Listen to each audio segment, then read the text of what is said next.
un segundo encuentro que en realidad es un tercer seminario que estamos desarrollando en un proyecto de investigación orientado que estamos desarrollando junto con el Museo Meguino y la Facultad de Ciencias Jurídicas y Sociales. El proyecto se llama Hacia la construcción colectiva de un aporte sociojurídico para la tutela de la naturaleza en el norte de Santa Fe, de monumentos naturales a áreas naturales protegidas. Es un proyecto que se encuentra financiado por la Agencia de Investigación de la provincia de Santa Fe. Y bueno, este año no hemos podido realizar una serie de actividades por la pandemia, pero estamos tratando de efectuar algunas otras que son posibles con este medio virtual. Y la semana pasada tuvimos un encuentro sobre una de las regiones que estamos trabajando, que son los bajos submeridionales, y hoy nos vamos a ocupar de Añapiré.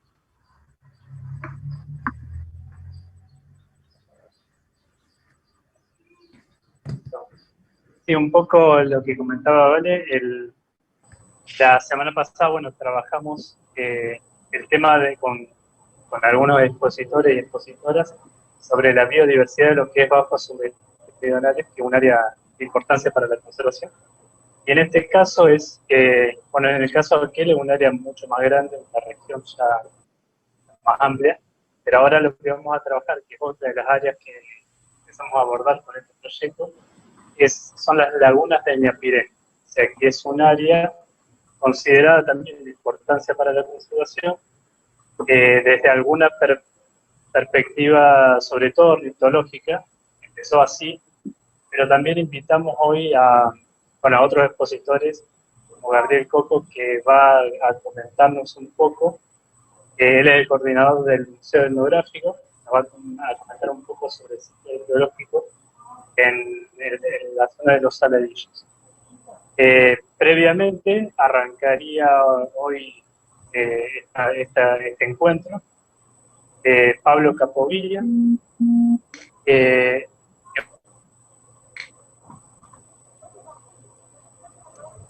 bueno, va a trabajar sobre todo, nos va a contar un poco sobre la diversidad de aves.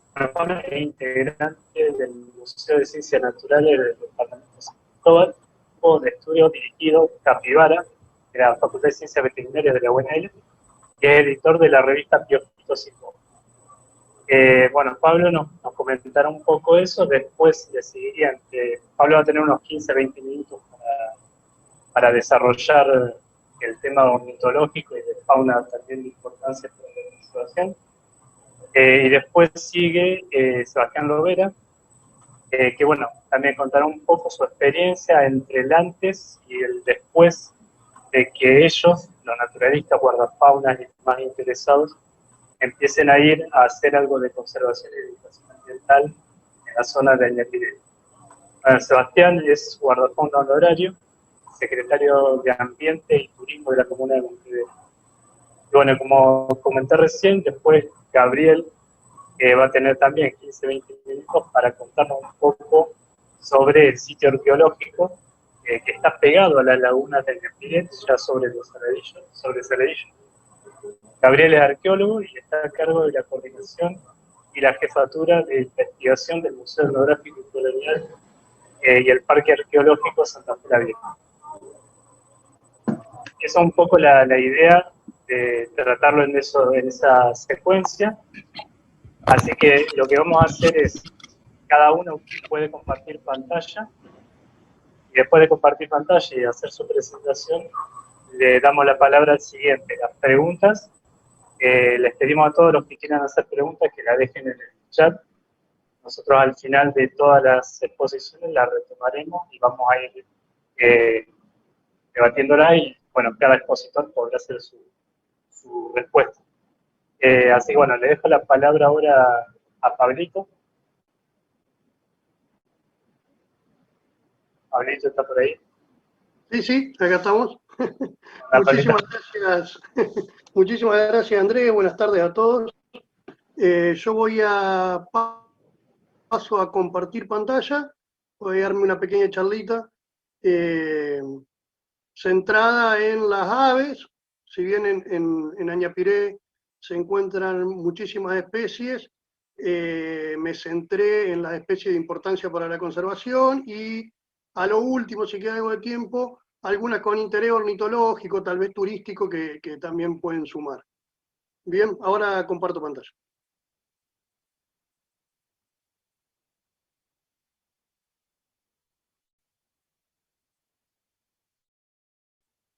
Qué sé yo, si ahora yo te llamo, te digo más o menos, qué sé yo, bueno, listo. Ahí sigo esperando. Avíseme si se ve bien. Nunca me llamaron, nunca me No, no.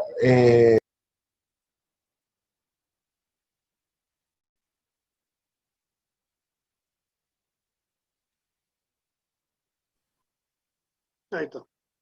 Sí, se ve bien. ¿Sí? Voy a checar esto. Ahí va. Bueno, como le comentaba, Añapiré, yo entre que estudio veterinaria y colaboro con varias instituciones, también uno de mis hobbies favoritos es la observación de aves, lo cual hago hace muchísimo tiempo, y uno de los lugares favoritos que tenemos el grupo de amigos para ir a hacer esta actividad es la Laguna Ñepiré en Campo Andino. Yo, para empezar, lo primero que armé es algo muy pequeño, simbólico, que nos cuenta que en menos de una hora desde la ciudad de Santa Fe podemos estar en Campo Andino y poder disfrutar de toda la naturaleza que nos brinda esta zona. También puse algunas fotos de aves que podemos ir viendo también en el camino, que es muy interesante. Yo generalmente el recorrido que hago es por Laguna Paiva. Detrás de la Laguna Paiva pasa un camino que también es muy lindo para la observación de aves, y eso me saca prácticamente en la puerta del pueblo de Campo Andino, y ahí ya vamos a la laguna. Esta es una imagen un poco más cerca. A mano izquierda tenemos el pueblo, y lo que le quería marcar un poco con este círculo es el camino principal, o el camino que más se usa para ir a hacer los avistamientos de aves, los avistamientos de naturaleza y fotografía de naturaleza. Por ahí, para que lo tengan en cuenta. Siempre está bueno cuando llegamos al pueblo, a mano derecha vamos a encontrar la comisaría del pueblo, que está bueno por ahí si no los conocen o demás, contarle lo que venimos a hacer, así no hay ningún problema por ahí que dice hay gente, pues me ha pasado muchas veces de estar sacando fotos por ahí, y bueno, y le avisan a la policía que hay alguien sacando fotos, ¿no? Así que bueno, me parece muy interesante. Y también en este recorrido, como recomendación, y antes de empezar, siempre digo que prestemos atención si vemos alambres con plumas. En este caso es porque la usaron para ponerle pega-pega y cazar aves de forma ilegal. O si vemos gente con tramperas, diferentes tipos de maneras de cazar aves, o cazando, si escuchamos tiros o vemos gente cazando. Bueno, este palito también lo quise poner porque también no solo ponen el pega-pega en el alambre, sino que también arman algunos palitos para cazar las aves. Por más que fea la foto, tener en cuenta el número de la Guardia Rural, que tienen un montón de trabajo, pero está bueno que le avisemos por un montón de cosas que les voy a contar ahora en adelante. Que le avisemos cuando vemos estas actividades. Y también otros números para tener agendado cuando vamos a la zona, y siempre dentro de la provincia de Santa Fe, son para dar aviso de los registros de Aguaraguazú, ya que en Añapiré hay muchos registros, se suele ver, y la verdad que es un espectáculo muy lindo, y está bueno que avisemos entre todos para ir conociendo más a la especie, cómo se mueve, cuándo aparece y cuántos hay. Así que bueno, le dejo esos, serían 4 números para tenerlo en cuenta siempre que vayamos a visitar. Yéndonos un poquito al tema que me compete, para tener una idea, en el departamento de la capital hay registradas alrededor de 300 especies de aves, de las más de 400 que hoy están registradas en la provincia de Santa Fe. Revisando las distintas plataformas de ciencia ciudadana, me encuentro que en Añapiré y los alrededores cuenta con alrededor de 230 especies de aves distintas registradas en la zona. Así que estamos hablando que tienen prácticamente el 50% de las especies de aves de la provincia, las podemos encontrar con más o menos suerte en lo que son las lagunas de Añapiré. De las cuales se destaca en primer lugar la densidad de aves acuáticas. Yo le puedo explicar un montón sobre densidad de aves acuáticas, pero creo que esta imagen que le quiero mostrar, a ver si sale, lo explica bastante bien. Esta foto fue tomada en Añapiré en el 2015, en un julio de 2015, en un relevamiento de aves, y me parece que explica bastante cuando hablamos de gran densidad de ave acuática y explica también mucho la importancia de la zona. La verdad que es increíble, ese año creo que se contaron alrededor de 6.000 flamencos, por ahí Seba va a recordar también el evento, y tal vez el flamenco es la especie más importante o la especie paraguas o bandera que tiene esta zona, que es realmente muy maravilloso y también llama mucho a la gente a observarlo. Hay diferentes bandadas, a veces se ven más cerca, a veces se ven más lejos, pero siempre hay estos individuos. Pero también se encuentran bandadas grandes de otras aves. Por ejemplo, esto también es en invierno. Todas las aves negras que están enfrente son 3 diferentes especies de gallareta, y también se ven cisnes de cuello negro en gran cantidad en cierta época del año. Obviamente que todo esto depende con la cantidad de agua que tenga la laguna, según la lluvia, las épocas del año y demás. También hay algunas bandadas raras de ver. Por ejemplo, una vez nos encontramos con un grupo de unos 500 o 400 patos cabeza negra que estuvieron ahí un par de semanas, que no siempre se ve este evento, y la verdad que es muy, muy bonito de apreciar. También Añapiré recibe todos los años, tanto en primavera como en el invierno, a diferentes aves migratorias. Este, por ejemplo, es un caso que siempre vienen todos los inviernos, llegan las golondrinas patagónicas del sur del país, en el invierno viajan un poco más hacia el norte y las podemos encontrar en Añapiré. También en verano, en primavera-verano, nos encontramos con un montón de aves playeras muy interesantes que vienen del hemisferio norte, por lo general del norte de Norteamérica, lo cual es muy interesante. Estos, por ejemplo, son chorlos pampa. Este es el playerito zancudo, no sé si todos lo conocen. Es muy interesante y la verdad que la foto muestra bastante la característica del ave. Este también viene volando todas las primaveras desde el norte de Norteamérica. Y también algo para tener en cuenta son los ambientes que rodean las lagunas de Añapiré, que también son muy ricas en aves y en fauna. En este caso, por ejemplo, también migrador, un cuclillo canela, o un anambé negro o anambé común, que también son migradoras entre tantas especies de aves que llegan también a los bosques de espinal, ahí cercanos a las lagunas. Entonces, por ahí, para armar cuáles son las aves de importancia, lo que hice fue basarme principalmente en la categorización de las aves argentinas que se hizo en el 2015, si no me equivoco, en el cual trabaja con una base de 1.033 especies registradas en la Argentina, las cuales 198 aproximadamente son las que están en alguna categoría de peligro. Me puse a buscar y a comparar las especies que se encuentran en Añapiré, y me encontré que nada menos ni nada más que hay 3 especies amenazadas registradas en Añapiré y 8 vulnerables, que es una categoría de peligro de extinción un poco más baja. Es decir, que tenemos 11 especies en peligro, que hay registros en lo que es las lagunas. Y su alrededor, por supuesto, pastizal y bosque de espinal. Así que bueno, ahora rápidamente lo que quiero es mostrarles las especies estas para ir conociéndolas y en cierta forma dar el argumento en cuestiones de avifauna, porque es muy importante que protejamos este humedal, que protejamos las lagunas de Añapiré. En primer caso, no sé si cambia la pantalla.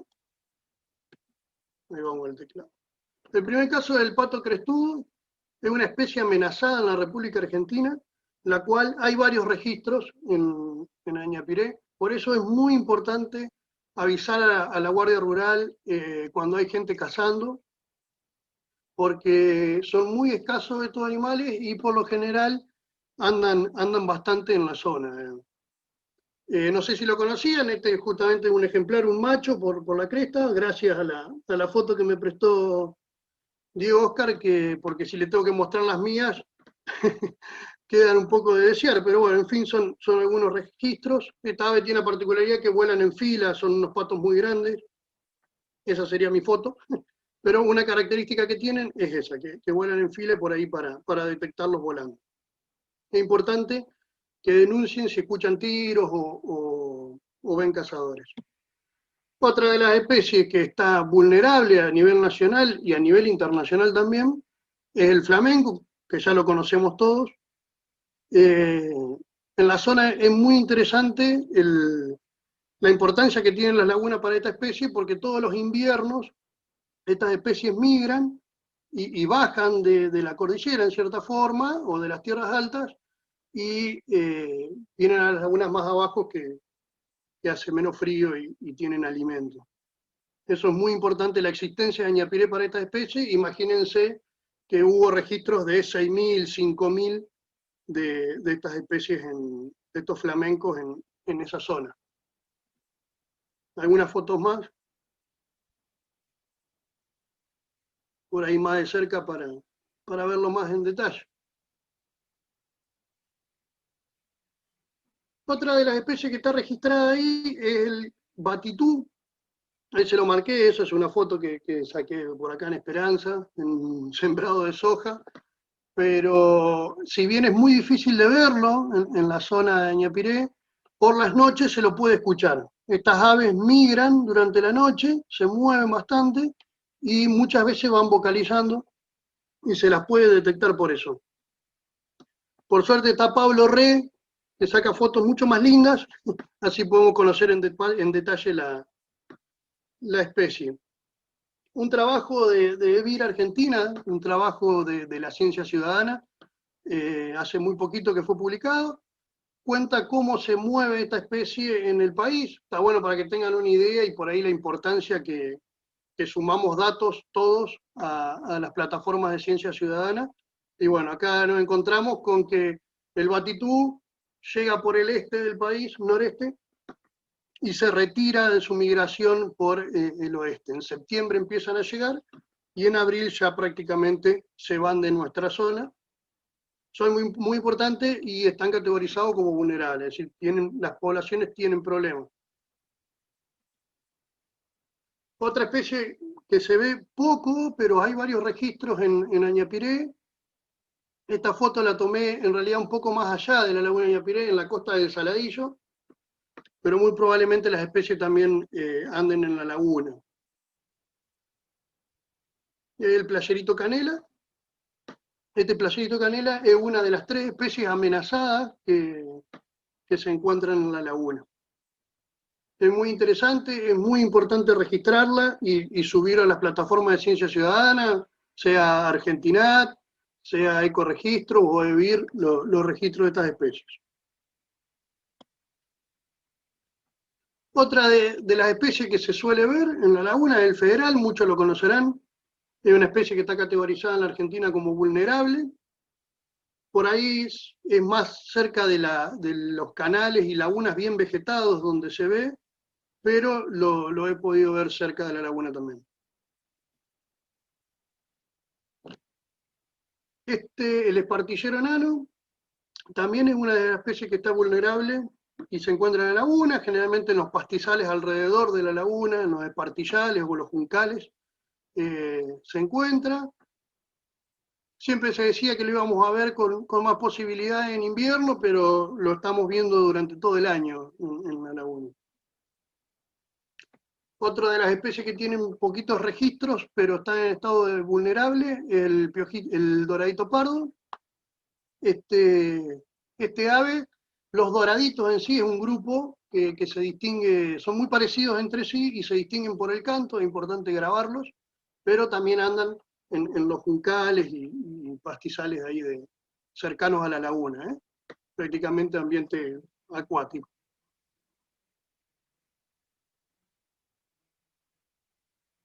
Esta es otra ave pequeña de pastizal, que la pudimos encontrar un par de veces en la cercanía de la laguna.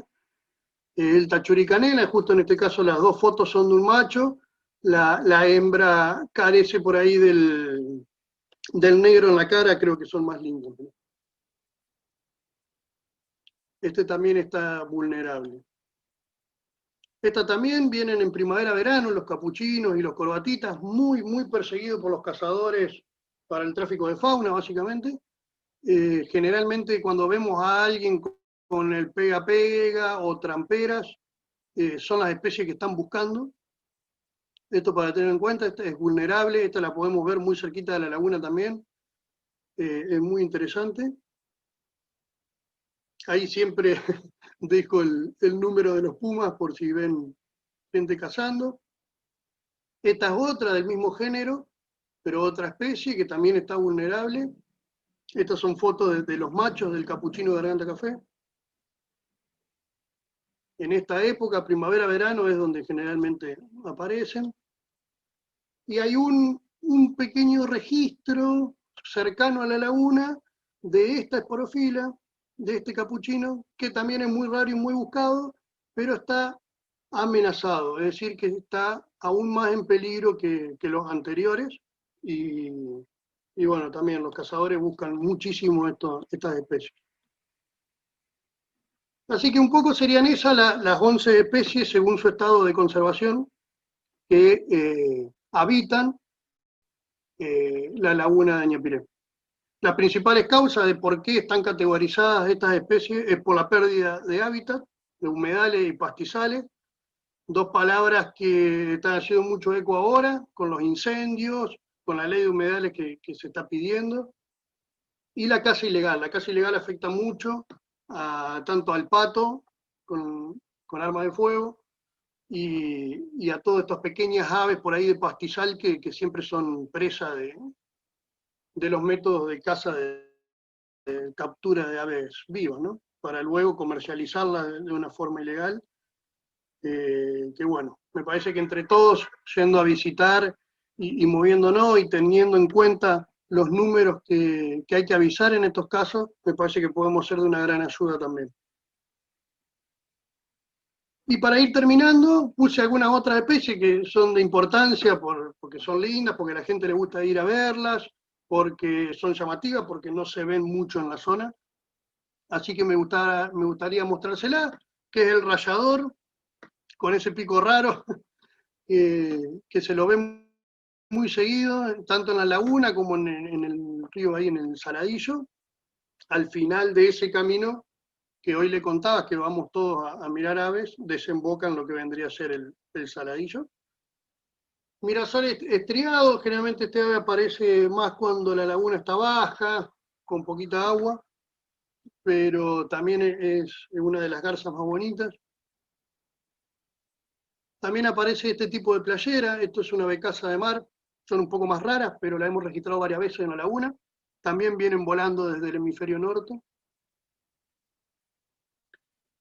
Esta garza, que muchos la conocerán si son de la ciudad de Santa Fe, porque había aparecido durante mucho tiempo, estuvo en el Parque Biblioteca de la Constitución. Ahí la habíamos registrado, y también hay un registro en la laguna de Ñepiré. Es un animal muy raro para la Argentina, si bien se está registrando cada vez más, pero bueno, no sabemos realmente si es porque hay cada vez más observadores de aves o realmente está aumentando la densidad de esta garza. Muy llamativa, muy interesante.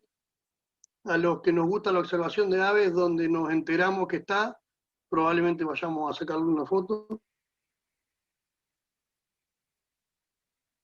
Tiene el tamaño de la garcita blanca común, digamos, no la garza blanca grande, sino la más chiquita. Y estas son las novedades nuevas que van a salir publicadas ahora en la última revista de nuestras aves, de Aves Argentinas. Aparecieron un par de playeros bastante raros en la Argentina, en la costa de la laguna. El Calidris minutilla. Por ahí son muy difíciles de diferenciar entre otros playeros, pero bueno, en este caso las patas amarillas y su tamaño chiquito lo delatan bastante. Esas son un par de fotos que le pude sacar, pero por suerte me acompañaba Mauricio Smithalter y le pudo hacer esta toma. Si no me equivoco, es el quinto o sexto registro en el país, y si buscan en internet la categorización de las aves de Argentina, esta del 2015, van a encontrar como que no hay muchos datos como para poder evaluar la población que vienen. Son playeras migratorias que vienen en primavera-verano del hemisferio norte también, del norte de Norteamérica, básicamente. Muy interesante. Y también cuando apareció un montón de gente a ver el playero anterior, y bueno, también encontraron el playerito enano, que por suerte Diego también me prestó la foto. También es una ave muy pequeña, en este caso tiene las patas negras, y es muy chiquitito y raro. Hay algunos registros más en la Argentina, pero también dos especies muy, muy raras que cualquier aficionado a la observación de aves o ornitólogo, cuando se entera que están, va a ir a sacarle una foto o a verlo. Me pareció importante por ahí contarle también de estas especies raras que hizo que un montón de gente visite a la laguna y a Campo Andino. Así que bueno, por mi parte, muchas gracias y ya cedo la palabra.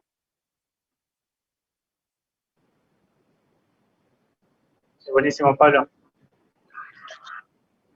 Les recordamos que los que quieran dejar preguntas, usen el chat y después le respondemos. Ahora le toca a Seba.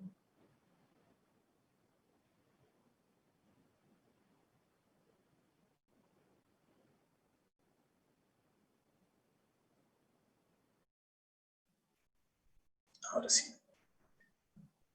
Bueno, buenas tardes a todos y a todas, y bueno, agradecido por la invitación a participar de este tan lindo evento.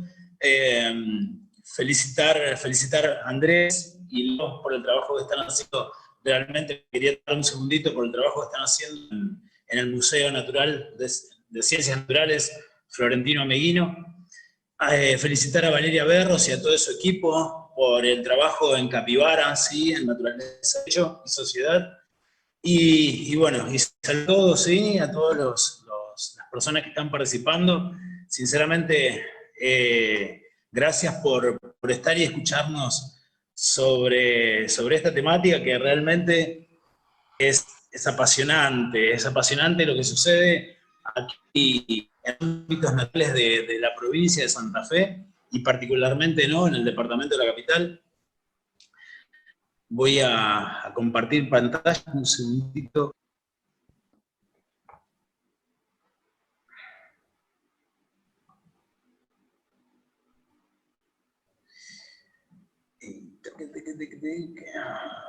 Ahí no.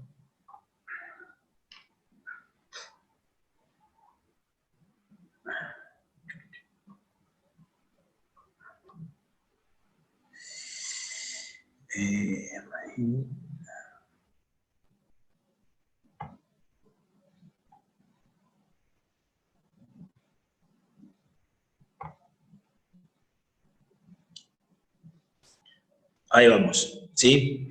Bueno, agradecido, ¿sí? Por el flyer también que pinta con la importancia que se merece, ¿sí? A este lugar tan único, este santuario de flora y fauna, ¿sí? Donde se representan dos de gran importancia para la provincia de Santa Fe, como lo es la zona del Espinal santafesino, esta ecorregión, y en cercanías también, que comparten casi prácticamente el mismo paraje, y las islas del Paraná, ¿sí?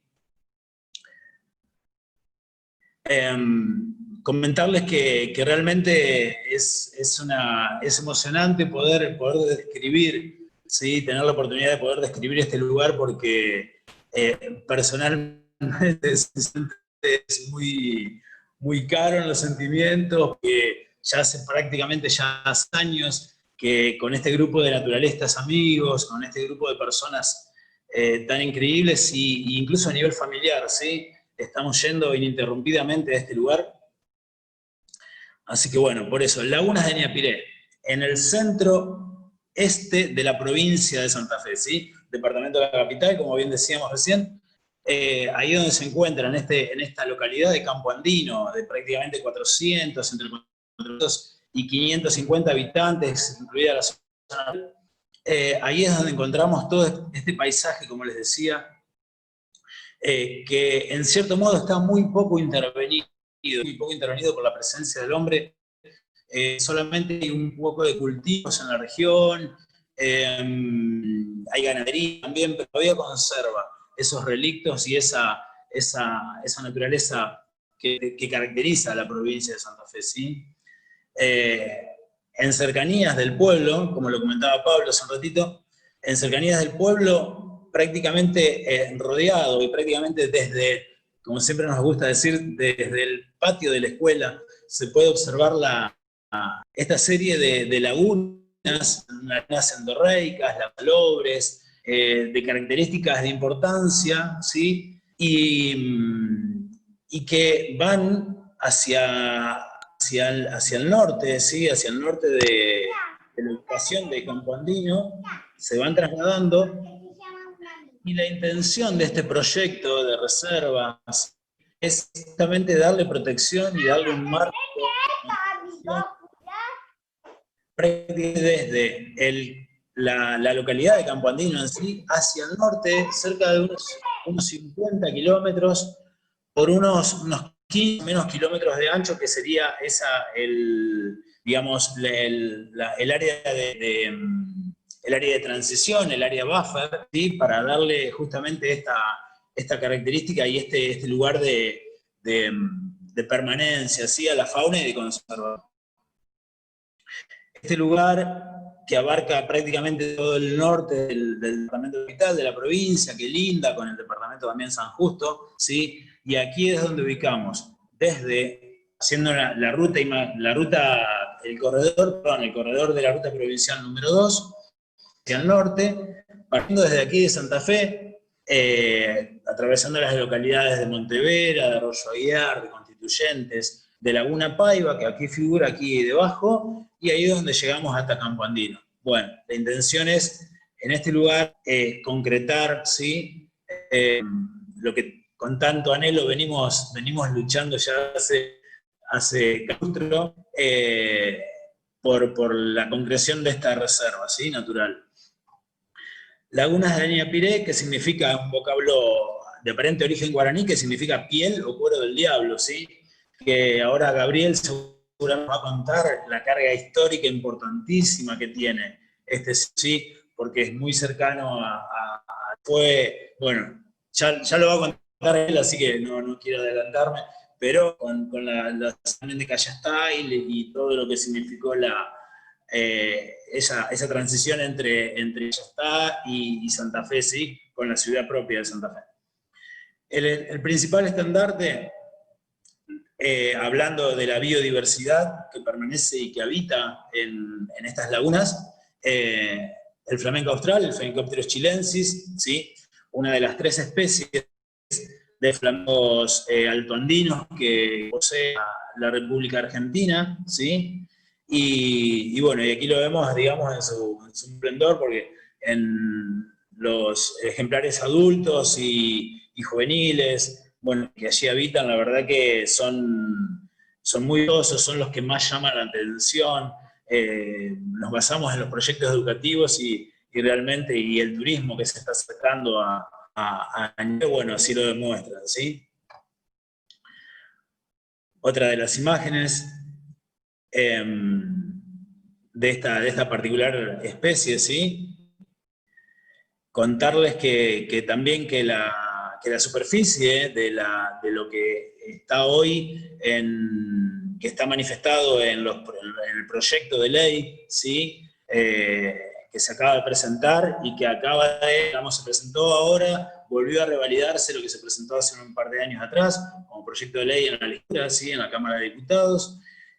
Hoy por hoy abarca cerca de 800 días, ¿sí? Pero bueno, con esta ampliación, ¿sí? De la CICIDE, hablábamos del área de transición, la intención sería de ampliarla a 4.500 hectáreas, ¿sí?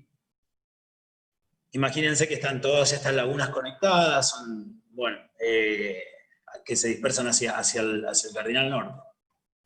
Bueno, les comentaba de la especie de flamenco, el flamenco austral, el Phenicopterus chilensis, que acompaña también, que bueno, hasta ahora no ha registrado la parina grande y la parina chica, ¿sí? Que son estos flamencos altoandinos, que parten sí la provincia de Santa Fe, la provincia de Córdoba, en la época de invierno, y que migran hacia la precordillera, 3.500 metros de altura, en las provincias de Jujuy, Salta, Laguna Pozuelos, Laguna La Blanca. Siempre tenemos contactos con el grupo de conservación de flamencos altoandinos, con Flavio Moscioni, por ejemplo, Caterina Barizón, que también es de aquí de la ciudad de Santa Fe, y que siempre estamos enviando, intercambiando información para justamente tener este acercamiento a la conservación, ¿sí?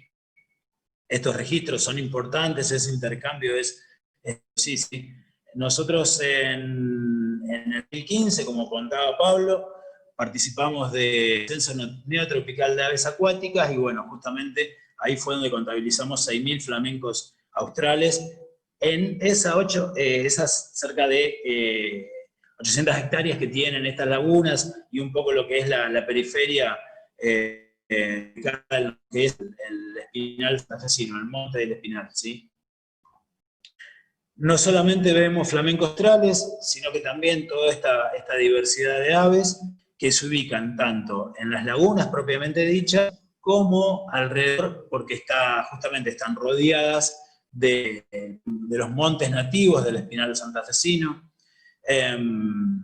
donde hay varias propiedades, ¿sí?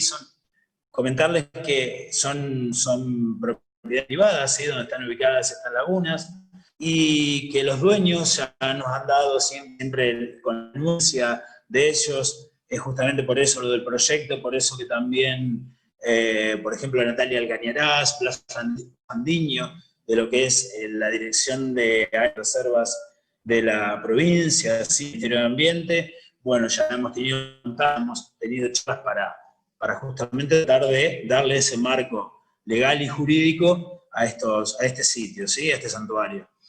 Esta es una imagen que siempre utilizo en lo que son los talleres orientativos a la naturaleza, y que lo hacemos en las salas, proyectos educativos en las escuelas, y bueno, y lo que acompaña, justamente, siempre decimos que el color y la diversidad de aves que hay, bueno, comentarles, el boyero, el verdón, el crespín, lo que son los curutú, los atajacaminos, hablando de las aves acuáticas, garcitas azuladas, hay 8 especies, yo un poquito más, si no me equivoco, Pablo, después corre de especies de anátidos, ¿sí? De patos con presencia ahí en la laguna de Ñapiré. Y bueno, y un poco lo que también comentaba él recién, que bueno, dándole esa importancia, ¿no? a la presencia de la avifauna ahí en Ñapiré. Y decía de la diversidad de colores, ¿sí? La diversidad de colores que está demostrada en la flora, aquí también, ¿sí? Incluí algunos sirupés, porque también es la presencia aquí en el departamento de la capital, y bueno, en cercanías de lo que es este sistema de la cuenca de los Saladillos, que pertenece la laguna de Ñapiré, pero bueno, también dentro del departamento de la capital, también decía que está el sistema Leyes-Setúbal, del cual se desprende, porque es un tributario directo del río Paraná, por eso también la flora característica de nuestra región. Hasta ahí más o menos era lo que quería comentarles en lo que respecta a lo que son los conceptos de biodiversidad, los conceptos morfológicos, los conceptos que ubican geográficamente al lugar. Y como bien decía el título de la charla, hablamos también de lo que es el vínculo, ¿sí?, de la naturaleza con la comunidad, ¿sí? Así que ahí les dejo esa imagen que significa mucho, ¿sí?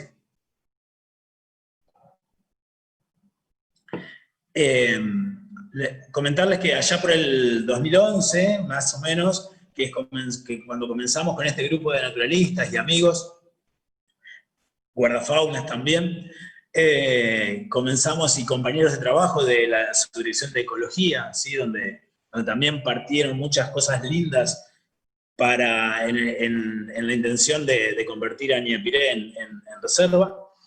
Y bueno, y aquí les que, por ejemplo, la imagen del medio, ahí la escuela número 33, Caferata también, que fue la primera escuela, el primer sitio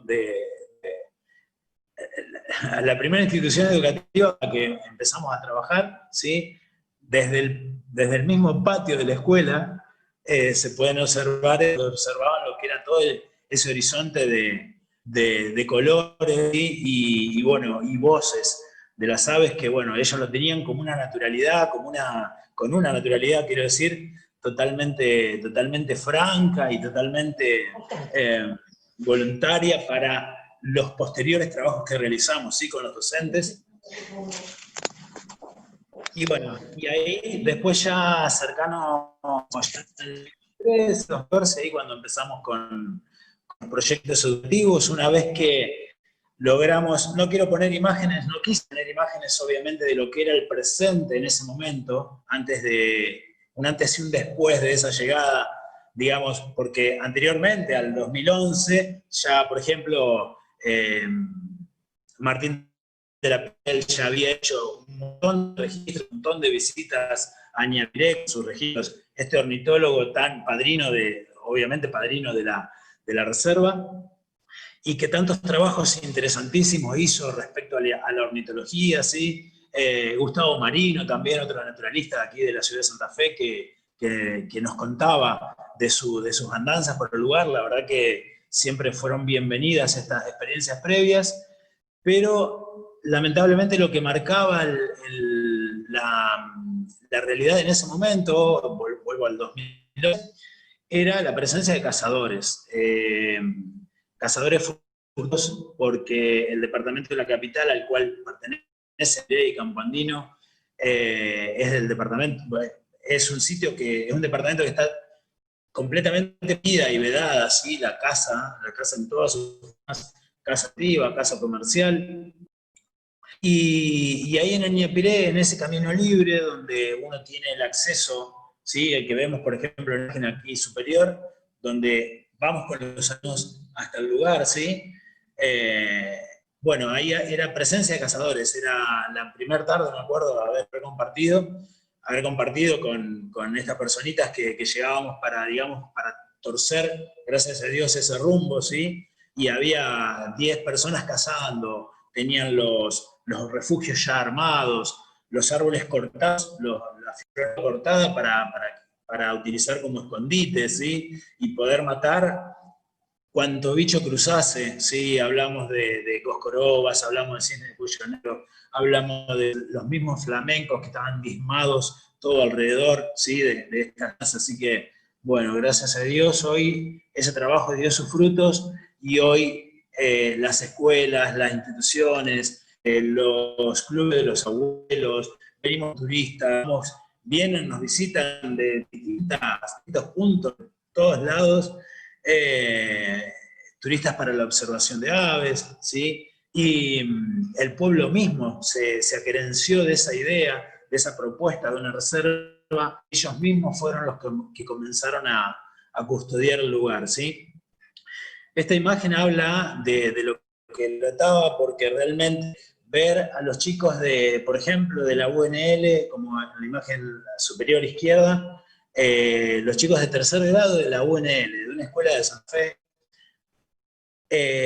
la Julio Miño también de aquí. Bueno, en total son 15, hasta ahora son 15 proyectos educativos con distintas instituciones educativas de Santa Fe, de Arroyo Leyes, de Arroyo Aguiar, de Laguna Paiva, ahora de Nelson, también se han sumado a toda esta temática y este intercambio, ¿sí?, de saberes y experiencias. Y haber llegado, creo que un punto importantísimo de todo esto es la imagen central aquí. Los chicos de buzo, que tienen ese buzo con la bandera de Santa Fe, ¿sí?, de celeste superior, blanco y rojo, esos son chicos de 7º grado de la Escuela Miño que hace un mes atrás les comentaban la experiencia a los chicos de 3er grado, ¿sí?, de la primaria, de la UNL, de la Escuela de Santa Fe. Entonces, entre ellos mismos, nosotros los docentes y guardafaunas o guías, que tuvimos el placer de poder vivir ese momento, los chicos comentándoles su propia experiencia a los que van a ir a visitar Ñapiré ese mismo día. Bueno, eso la verdad que fue increíble, fue uno de los momentos creo que más intensos, así que por eso compartirlo y con emoción realmente. El vínculo con la comunidad, ¿sí? Hay una imagen ahí en negro que bueno, creo que era, bueno, justamente era la que donde estaba Martín de la Peña, ¿sí? El doctor, el gran ornitólogo santafesino y argentino, ¿sí?, principalmente. Bueno, él estaba aquí en esta imagen con la prensa, porque esto suscitó que la prensa santafesina, que los periodistas de toda esta región se empezaron a interesar. Y bueno, y ahí surgieron hasta ediciones en vivo, ¿sí? Salió en 5RTV o en el Canal 13 de la provincia, por ejemplo, en el diario La Capital, también de Rosario. Bueno, y después infinidad de radios, medios de prensa que se hicieron partícipes de todo este fenómeno que estaba sucediendo y que sucede, ¿no?, en Campo Andino. Entonces, por ejemplo, la llegada en el 2016, ¿sí?, luego, por ejemplo, aquí debajo vemos la imagen de Ricardo Moller-Jensen y de... Bueno, ahí fue el conteo anual de aves acuáticas que les comentaba. Y después ya en el 2016, por ejemplo, la llegada de lo que fue el programa territorio, ¿sí? Permiso. Con una jornada de intercambio, ¿sí?, entre la escuela, entre la Universidad del Centro de la Provincia de Buenos Aires, el decano de la Facultad de Rosario, vino gente de la Administración de Parques Nacionales y bueno, hay un montón de personalidades de aquí, de toda esta región, ¿sí? Y de ahí donde surgió ese día, esa jornada que fue increíble, de intercambio, de exposiciones. Los chicos, bueno, expusieron todo su trabajo y toda su experiencia en lo que venían desarrollando, ¿sí?, desde la enseñanza de la ecología en el patio de la escuela. Entonces, la verdad que fue maravilloso, y eso fue lo que disparó, por ejemplo, que la diputada Marita Ayala hiciera el primer proyecto de ley para declarar reserva, ¿sí?, a Ñapiré. Y bueno, y de ahí se fueron dando todas estas otras cuestiones tan interesantes y tan lindas. Por ejemplo, los chicos de la Julio Miño haciendo una feria de ciencias junto con la Escuela 40 y el Jardincito Aznares, también desde aquí de Montevera, ¿sí?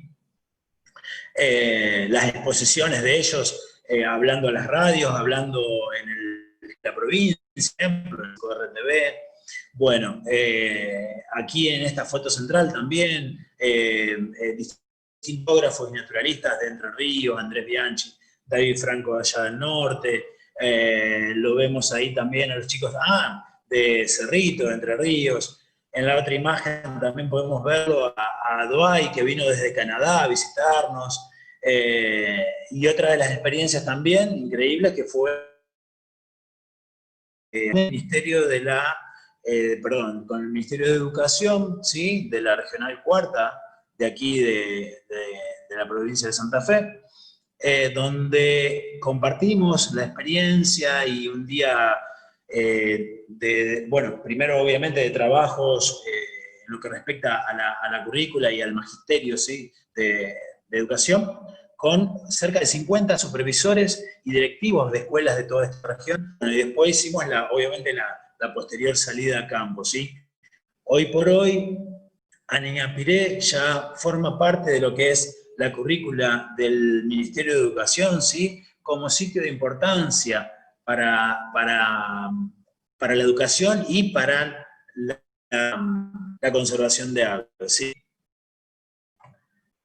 Bueno, y esta imagen es una serie de trabajos realizados por los chicos, ¿sí? Luego de esa salida al campo, donde, por ejemplo, bueno, esto de la feria de ciencias que les contaba, las manifestaciones de los chicos con las maquetas y las distintas manifestaciones artísticas también, bueno, desde lo que es el reciclado y bueno, más. La verdad que bueno, todo esto lleva algo tan interesante, ¿no? Como que lo que se plasme, ¿no? en algo jurídico y legal, como es la conservación, el estatus de conservación, al declararse la reserva Lagunas de Ñapiré, pero también que la sociedad lo tome como algo, ya es un hecho, ¿sí? Para todo el pueblo de Andino, para toda esta gran región también, sí, bueno, y Santa Fe estamos hablando de que Lagunas de Ñapiré ya tiene un rol mental también como ejemplo de conservación, ¿sí? Les comentaba todo esto tan lindo y hay otras cuestiones también que suceden, lamentablemente. Les comentaba de los cazadores, ¿sí? Allá hace 10 años atrás, que gracias a Dios ya ese paisaje ya no se ve más. De hecho, quedan los vestigios, por ejemplo, en Lima Central, en una de las salidas con los chicos de séptimo grado de la Julio Miño, lo que disparó también a un trabajo de ellos en lo que respecta a lo que es la contaminación, ¿sí?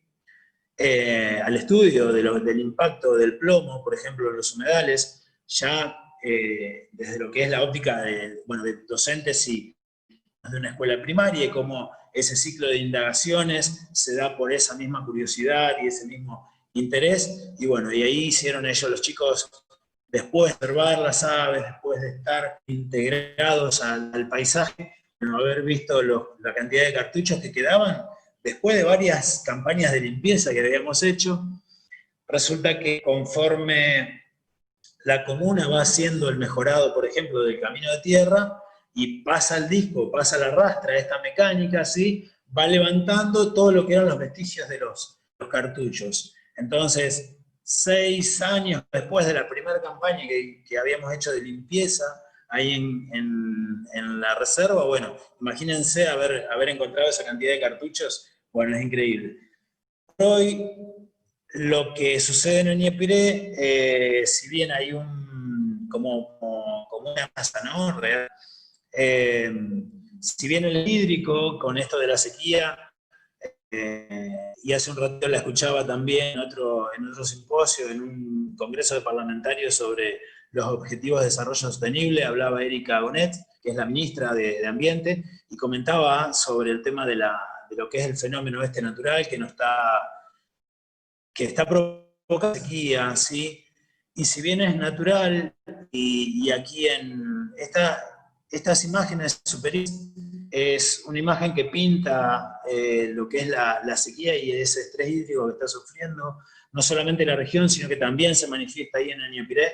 Esto me lo enviaron ayer 2 amigos inspectores del área de ecología, y que bueno, que sirvió justamente para documentar, pero que en el Ñapiré, además de este estrés hídrico que les comentaba, también hay una serie de canalizaciones que se vienen haciendo y que lamentablemente los pobladores de Campina nos cuentan que no es un fenómeno natural, lamentablemente, porque antes nunca se habían secado con esa frecuencia, con esa manifestación tan importante, porque directamente en la laguna sur, digamos, no hay prácticamente de agua. Entonces, es algo que sí, que vamos a tener que consultar y que, bueno, ver con los especialistas si realmente se debe a estas canalizaciones o no.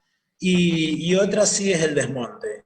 queda de manifiesto ahí también en una de las salidas que hemos hecho hace unos meses atrás, como es ahí, por ejemplo, es el desmonte de un bosque de un relicto que hay de chañares que tienen, no sé, una importancia increíble, porque chañares, siempre uno ve los montes o los relictos renovables de chañares, pero no árboles realmente de 7, 8 metros de altura, y bueno, y lamentablemente ahí está como los han desmontado, están haciendo. El mandatario ahora del lugar está haciendo algunas transformaciones con aguadas y demás que están transformando lamentablemente el lugar, ¿sí? Sigue siendo una propiedad privada, entonces tienen los derechos, ¿sí? Pero realmente que una vez que se logre esta conformación y este estatus de conservación para Lagunas de Ñepiré, sería algo que hay que revisar, ¿sí? Así que bueno, agradecido por estos minutos por permitirme, ¿no? Escuchar con atención y bueno, la verdad que bueno, muchísimas gracias y en nombre bueno, del grupo de Juan Martín Mastro Paolo, de Liliana Aquilino, de Enrique Aranda y bueno, de Valentín, que lo veo también que está ahí conectado, la verdad que, bueno, y así infinidad de personas, los chicos de la licenciatura de Biodiversidad también, de la UNL, y bueno, Andrés, Pablo, de verdad que muchísimas gracias, y bueno, y por más Aña Piré, ¿sí?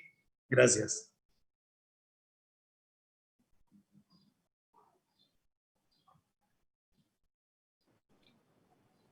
Qué buenísimo, gracias, Seba. Gracias. Muy claro, muy completo. Ahora, bueno, le dejamos la palabra al Gaby Coco.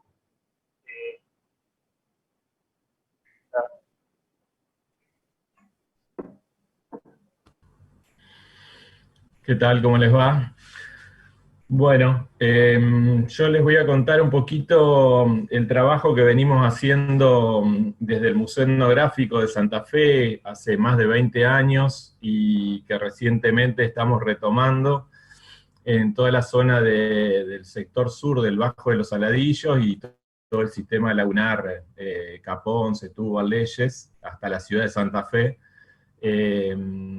Que consiste un poco en investigaciones sobre arqueología de cazadores-recolectores, que vivieron en lo que después fue territorio santafesino, antes de la llegada de los españoles. Y la zona que trabajamos, ahora les voy a ir mostrando, también es una zona que históricamente ha sido muy importante, no solo desde que está Santa Fe la Vieja, sino en distintos momentos históricos, vinculando, bueno, todo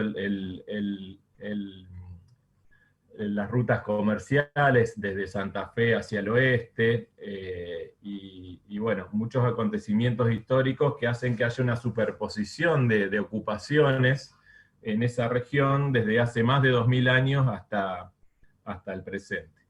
Voy a compartir pantalla.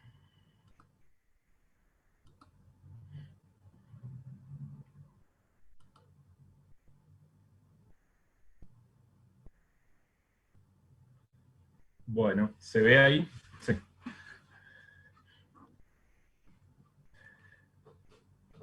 Bueno,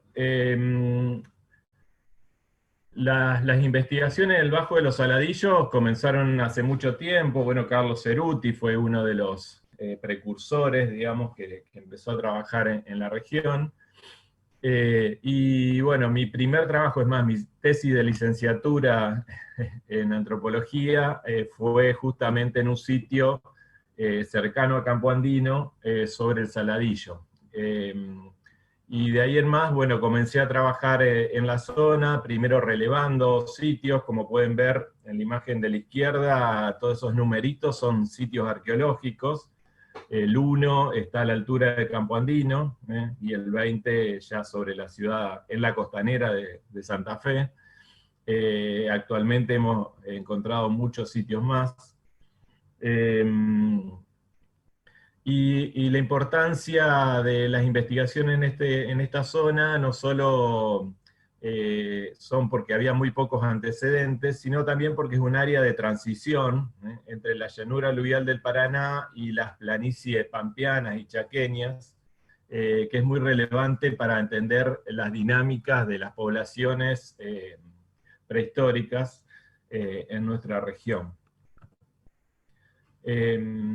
El sitio que les hablaba, el primer sitio que investigamos, se llama Isla Barranquita y está sobre la margen izquierda del Saladillo.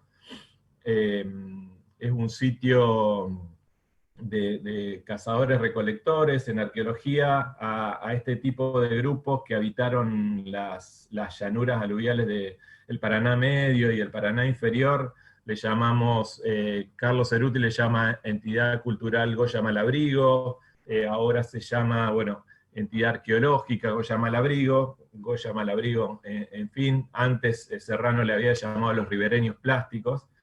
Bueno, y eran todas estas poblaciones que estaban adaptadas a los ambientes fluviales del Paraná, principalmente, que eran cazadores, recolectores, pescadores y también horticultores, en menor medida, pero que también llegaron a ocupar zonas del Bajo de los Saladillos, que como les decía al principio es un área de transición.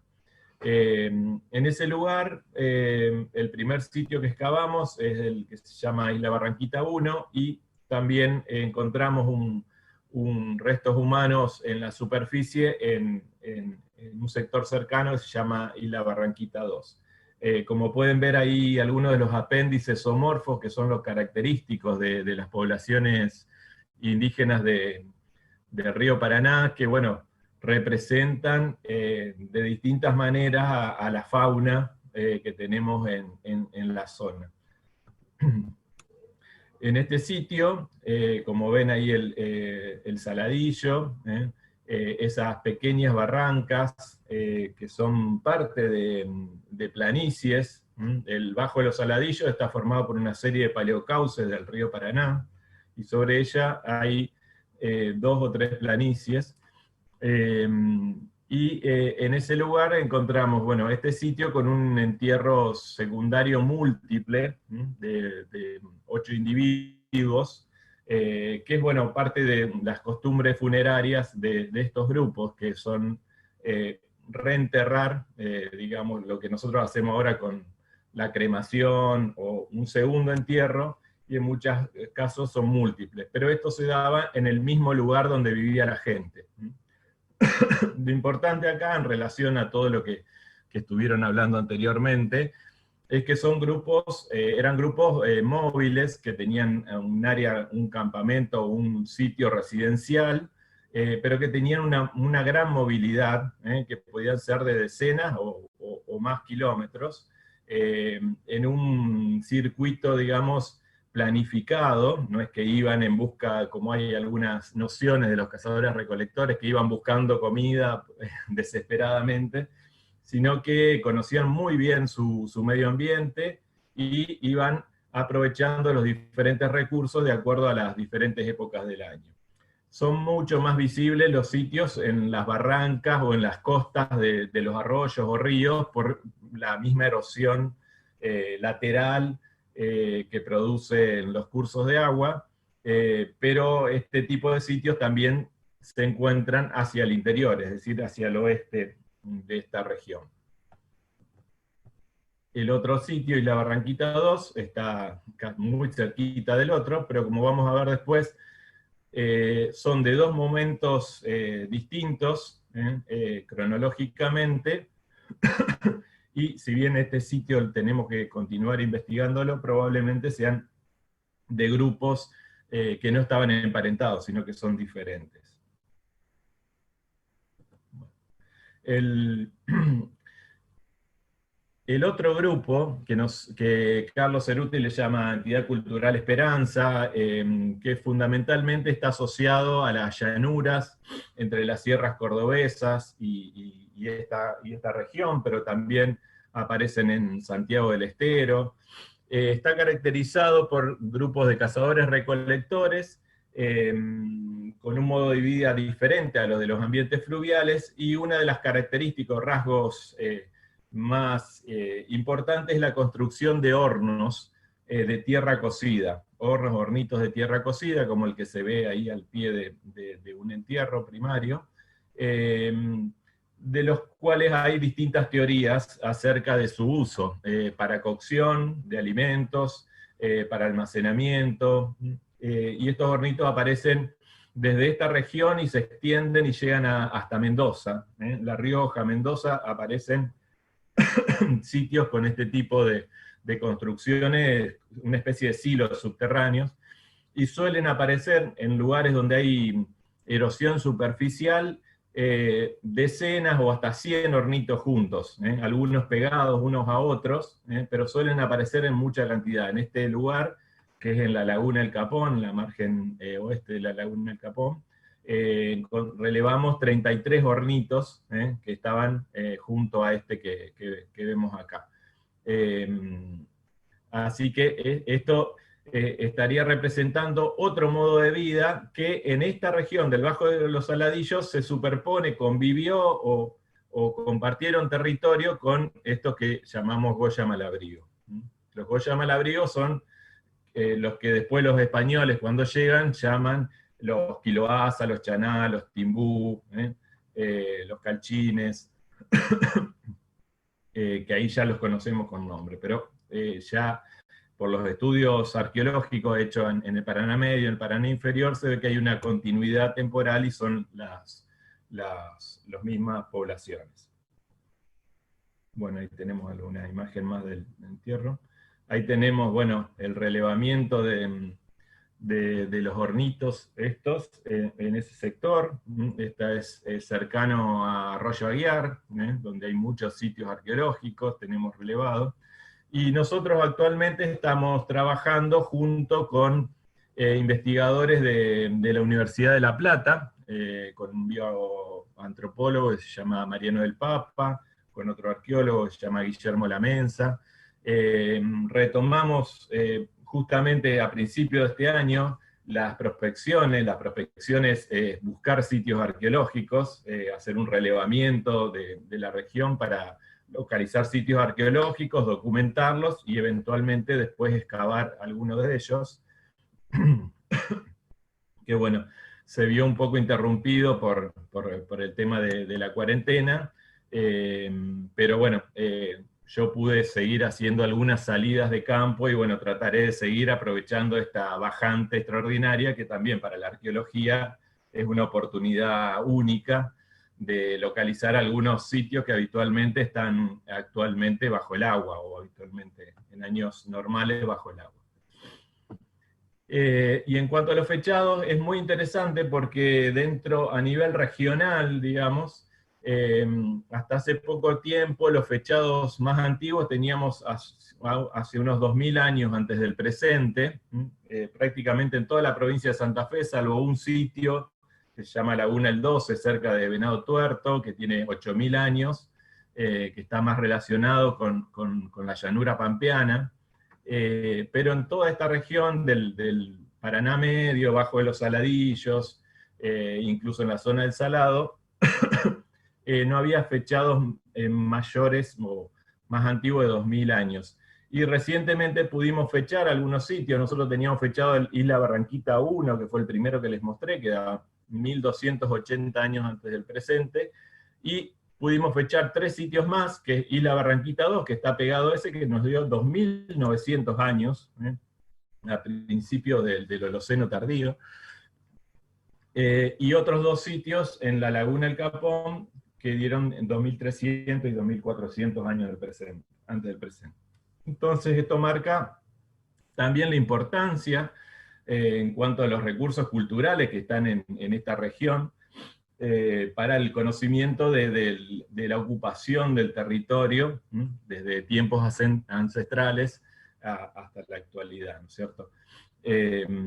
La idea nuestra es continuar trabajando, seguir, yo particularmente en la zona cercana a Campo Andino, estuve prospectando y detectamos muchos sitios a lo largo del Saladillo, pero la idea sería volver a hacer un nuevo relevamiento de sitios, porque siempre, bueno, por la dinámica del río y de las lagunas van apareciendo nuevos registros, y hacer un relevamiento y una documentación de los sitios arqueológicos en la región, con el fin también de preservar este registro, porque nosotros no tenemos la posibilidad de excavar todos los sitios, y ni siquiera un sitio entero.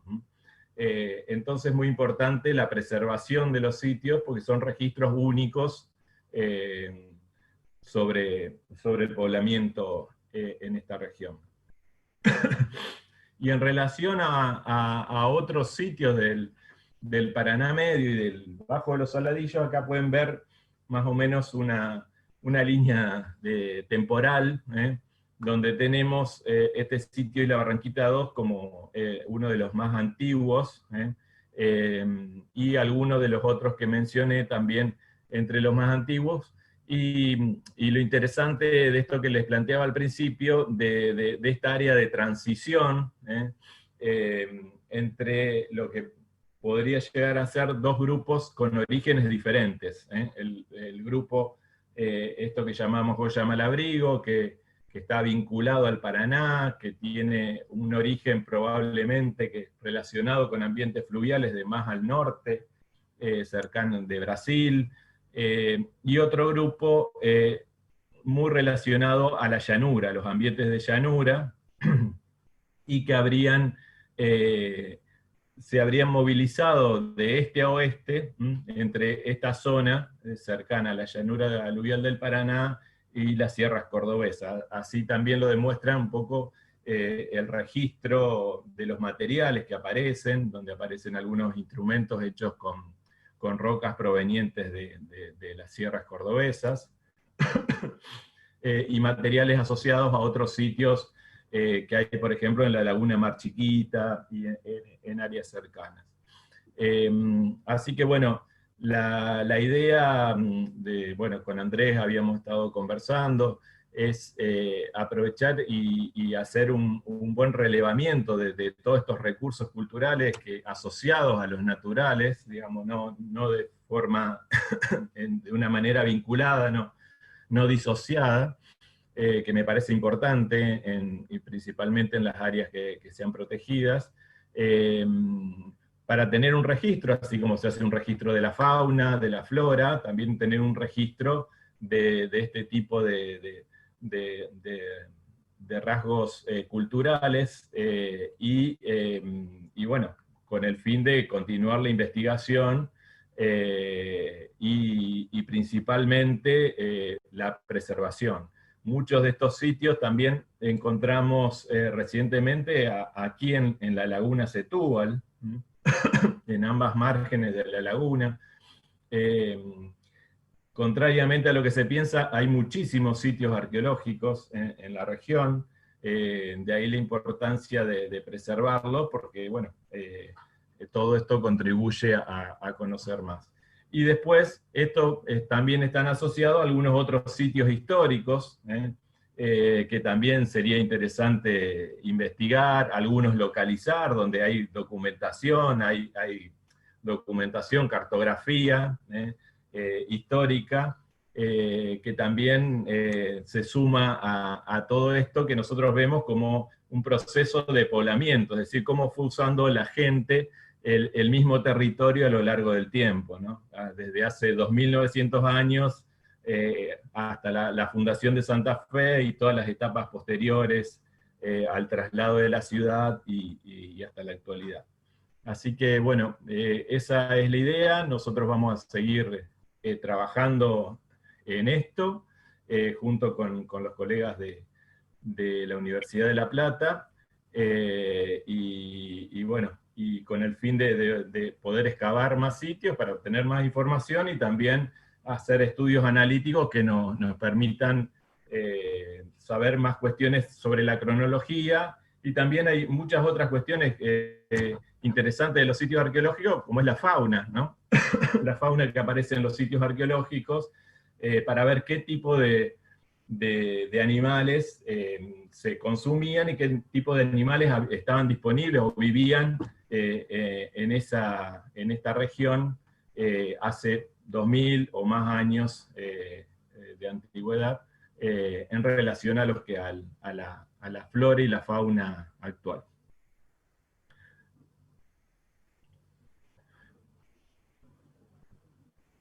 No sé si agradecí al principio, pero les agradezco la invitación, Andrés, y a todos los organizadores, y un gusto a mis compañeros también que pusieron antes compartir con ustedes. Buenísimo, muchas gracias, Gaby. Muy claro. Hay un par de preguntas, por lo menos en el chat. Hay dos formas.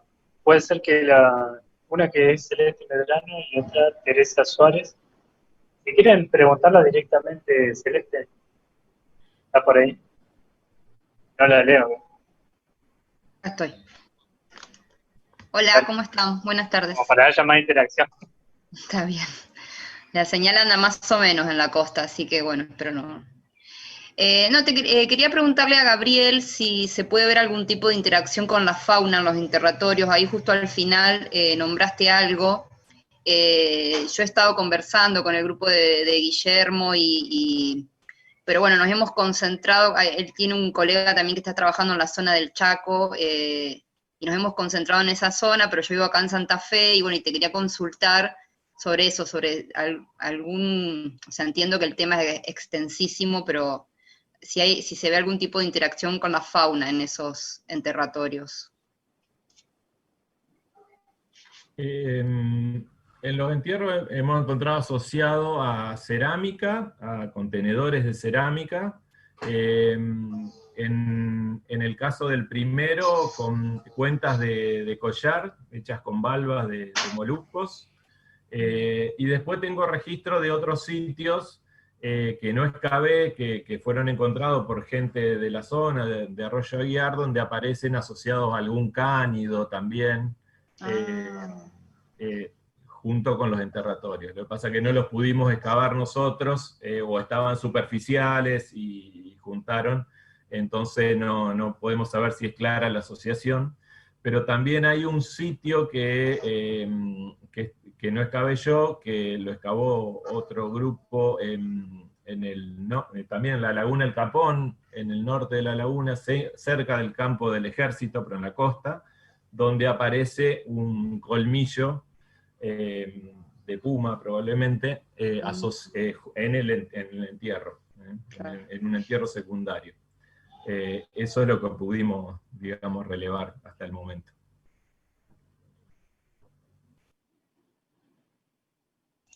Muchas gracias.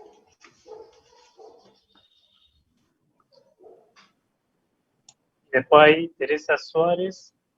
Bueno, pregunta si hay ideas de promover un área de protección natural y cultural.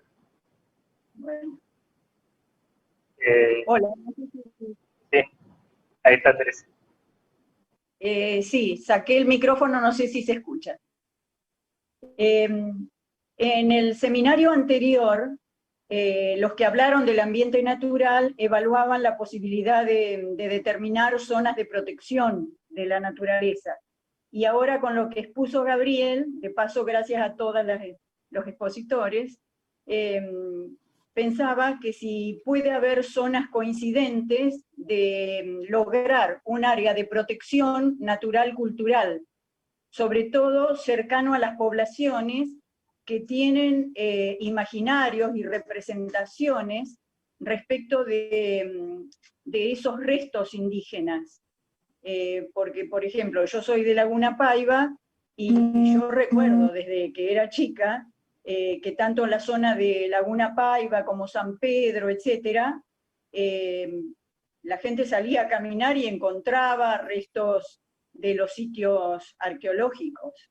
Entonces se me ocurría que si hay previsto un área de protección donde puedan converger elementos naturales y culturales.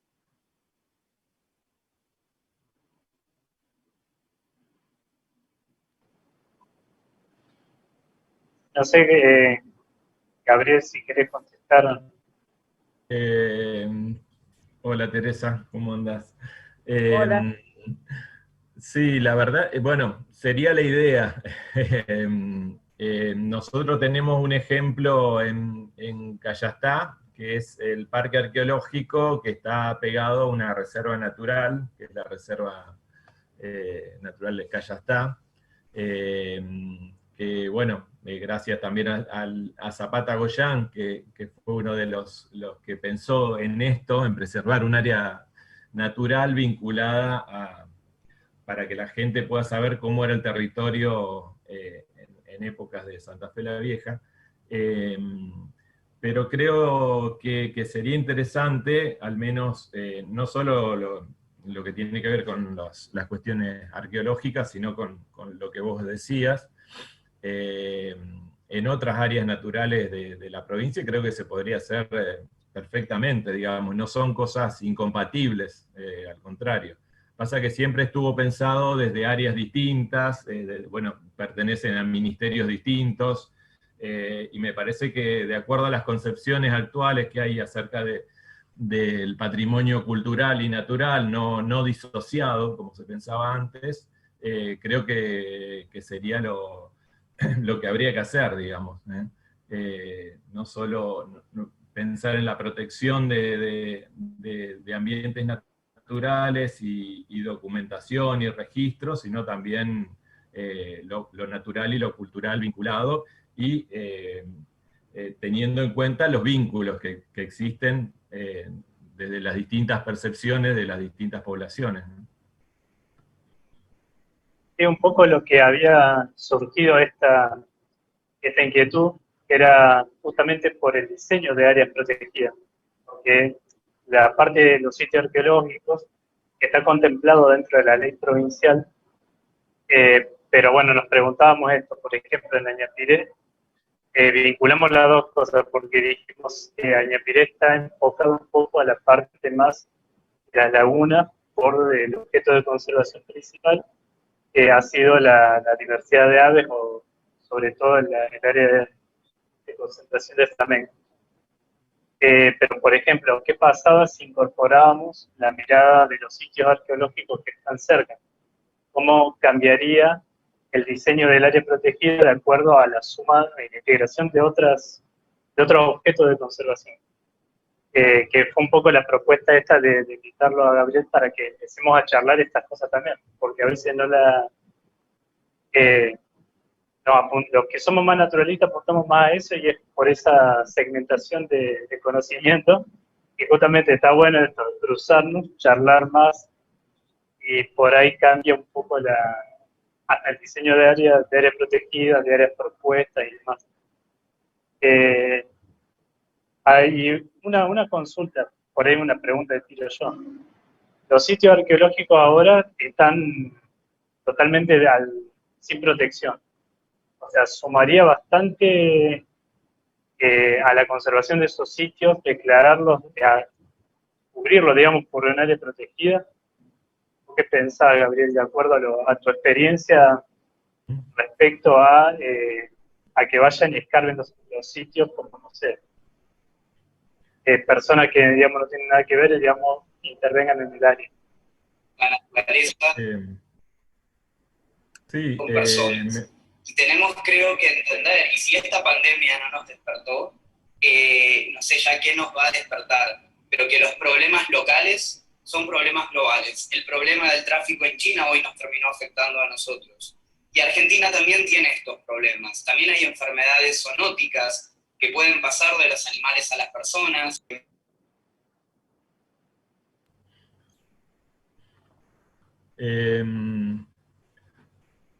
Digamos, muchos de los sitios arqueológicos están en terrenos privados, y bueno, están sujetos a lo que las personas dueñas de esos terrenos hagan para que lo utilicen, digamos. Entonces son más vulnerables. No solo son vulnerables a los agentes naturales, sino a la actividad antrópica. y además muchos de estos sitios están en lugares sobrelevados, destacados, que muchas veces se fueron ocupando, o son ocupados por pescadores, o por lugares, o gente que va a cazar, por ejemplo. Entonces son bastante vulnerables. Lo que tienen es que no tienen ninguna estructura visible. Entonces uno puede estar arriba de un sitio arqueológico y no te das cuenta. Te das cuenta si hay fragmentos de cerámica en la playa o que caen de la barranca.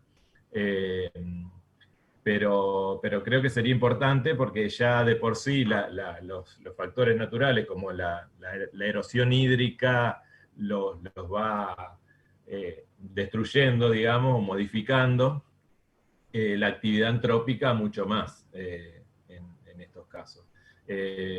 Esto se ve, por ejemplo, en los sitios que están cercanos acá a la ciudad de Santa Fe, en el área periurbana se nota mucho más, pero también sucede con sitios de esta zona de la que estamos hablando, y que son importantes porque, digamos, como en toda investigación, los arqueólogos no podemos ir a excavar todos los sitios rápido porque y después liberamos la zona. Eso se hace cuando hay, es algo irreversible, o cuando hay un gasoducto, cuando pasa alguna traza, que eso también hay que tenerlo en cuenta, digamos.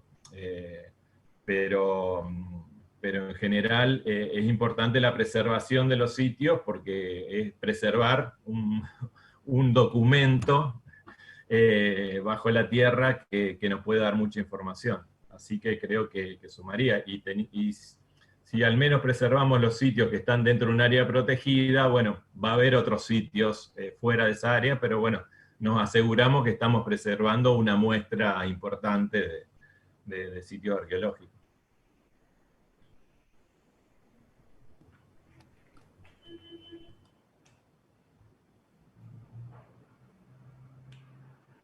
Sí. Andrés, un segundito.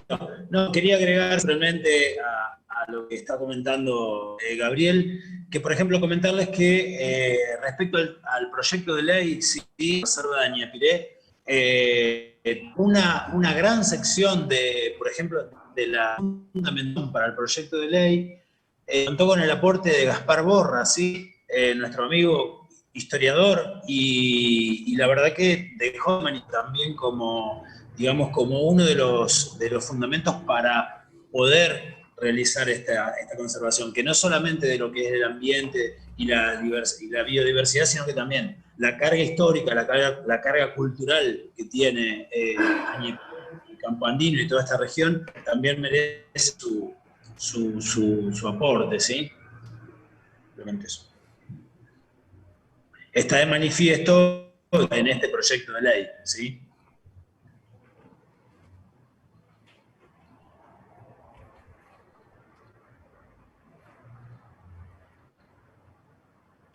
Sí, ahí hay una pregunta, si hay registros arqueológicos cerca de la laguna del Campo Andino o son sobre el Saladillo solamente. Yo las áreas que prospecté son sobre el Saladillo. No tuve oportunidad de prospectar las zonas de las lagunas. Seguramente hay sitios arqueológicos, como les decía, estos hornitos y esto, que aparecen superficialmente, como hay en San Cristóbal, allá, los pagos de Pablo. Así que sí, sería interesante, bueno, aprovechar a lo mejor esta época o que son más favorables para hacer un registro de sitios en esa zona.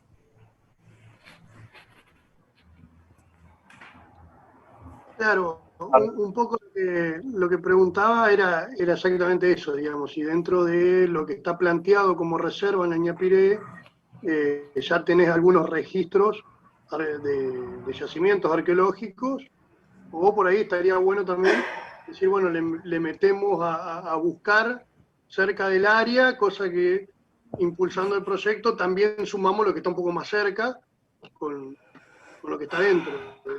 No sé si me explico. Sí, perfectamente. Sí, estaría bueno tomar bien el área bien delimitada, digamos, y empezar a recorrer todo lo que se pueda recorrer, digamos, a pie, y hacer un registro, digamos, ya de los sitios.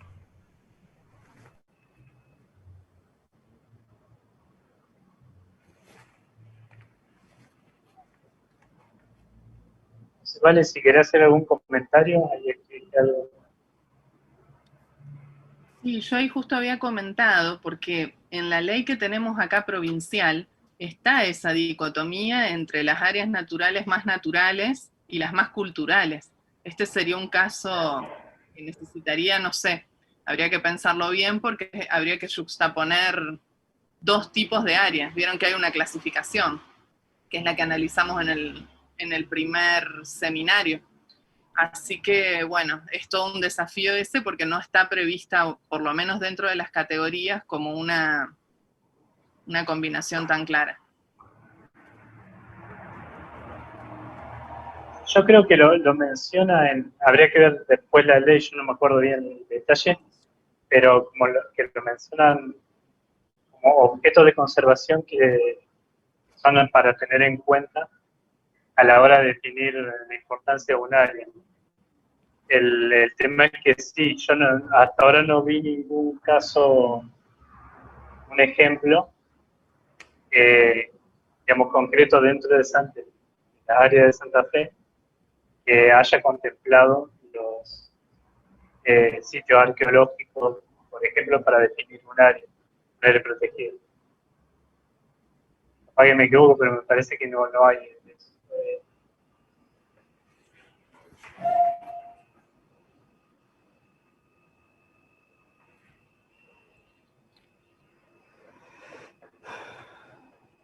¿Hay alguien Que acá si quieren busqué el artículo, porque fíjense lo que dice, ¿no? Entre las reservas naturales culturales. Y ahí dice lo siguiente: reservas naturales culturales son aquellas áreas habitadas por sociedades tradicionales interesadas en preservar pautas culturales propias y cuya relación armónica con el medio ambiente es necesario garantizar, así como las que presenten valores antropológicos y o históricos con fines científicos o educativos. Pareciera que es como sobre sociedades actuales, o bien, bueno, si hay algún interés científico o antropológico y tiene que ver, bueno, con la cuestión histórica. Después no dice mucho más. Bueno, la autoridad de aplicación celebrará acuerdos o convenios con otros organismos oficiales con incumbencia en los temas. Las tierras de esta categoría serán de dominio del Estado provincial o estarán bajo jurisdicción y competencia por convenios con los que detenten su dominio. Claro, y en el capítulo 7, ahí habla de yacimiento arqueológico. Es sí, el monumento natural. Uh-huh. Dice una. Sí, por eso hay que verlo bien. Bueno, son los problemas que hablamos en su momento también claro, que tienen estas categorías, que son medio cerraditas.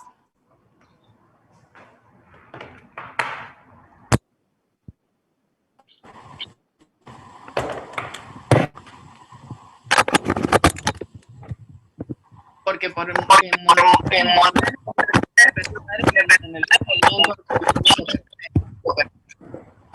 este caso tendría que estar acompañado por otro tipo de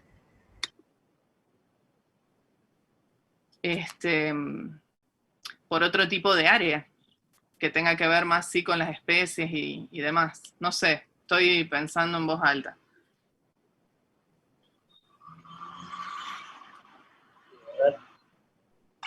Hola.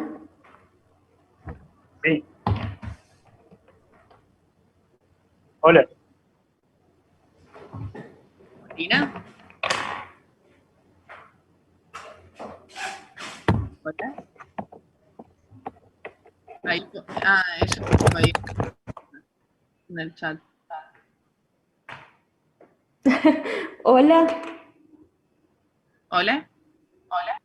Vale, porque se me había cortado el audio. Quería hacer una consulta, yo quería hacer una consulta a Lovera. Sí, Mari, sí, te escucho.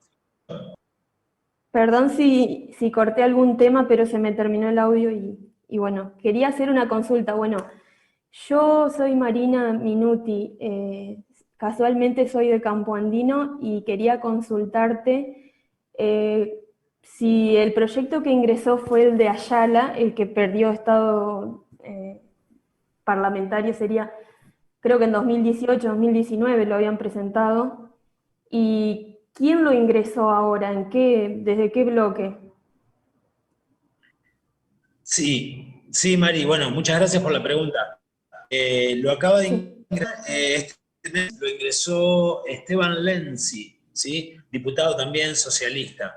Esteban Lenzi está teniendo un papel, la verdad, muy importante en lo que respecta a la relación, porque también ingresó el proyecto de ley de la reserva de Villa Gobernador Galvez, y hace 2 meses atrás presentó un proyecto sobre la ley y la acción de un cuerpo de guardaparques provinciales para justamente y conservar y tener agentes en cada área y reserva protegida de la provincia, ¿sí? Así que sí, el proyecto de ley de la Reserva Natural Lagunas de Ñapiré lo ha presentado él el sábado.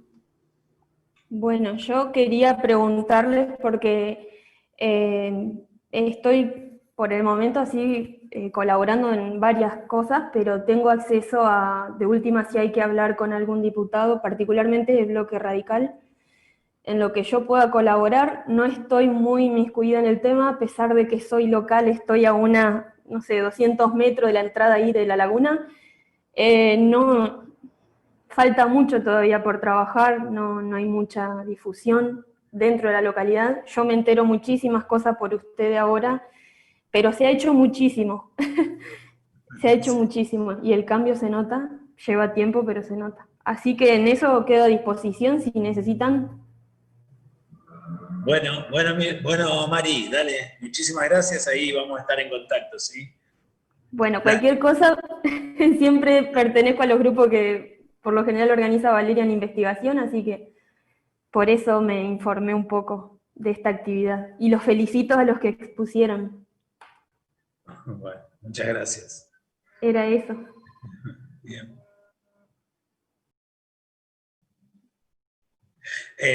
Completo una cosita nada más, simplemente, a lo que en referencia a lo que decía Mari, siempre función, nosotros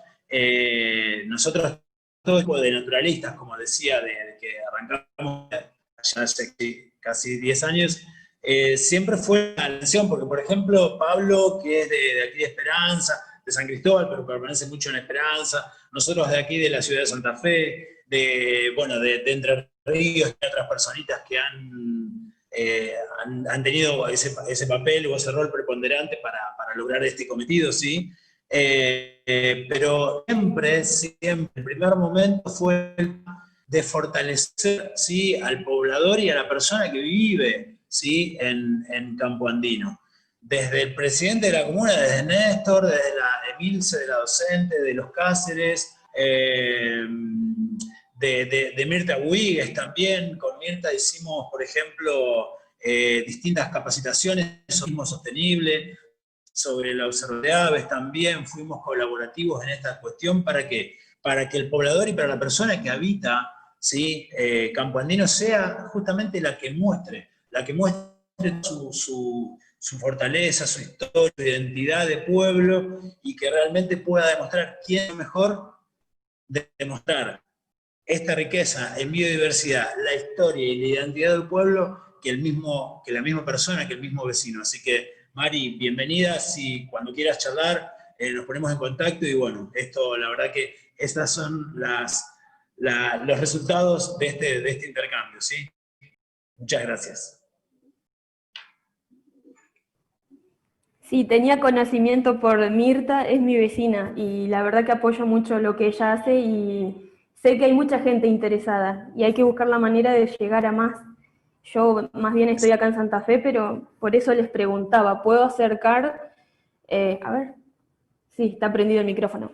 ¿Puedo acercar si necesitan apoyo a lo que tengo cerca? independientemente de cualquier cosa, porque conozco bien lo que son los principios del derecho ambiental, todo es progresivo, pero en todos estos años ha habido muchísimos cambios. Falta más conciencia, estamos lejos de los pueblitos de Corrientes, pero hay que tener un ejemplo que no es muy utópico, ¿no es cierto? Es cierto. Es así.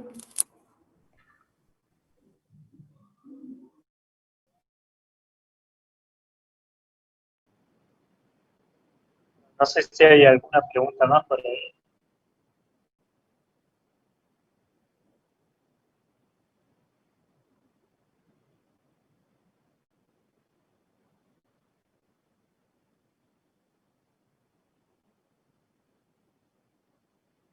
¿Vale, quería agregar algo? No, simplemente, bueno, agradecerles nuevamente por las exposiciones que fueron muy buenas y la verdad que para quienes no provenimos de sus ámbitos disciplinares son siempre muy esclarecedoras y muy inspiradoras para pensar algunas cuestiones jurídicas.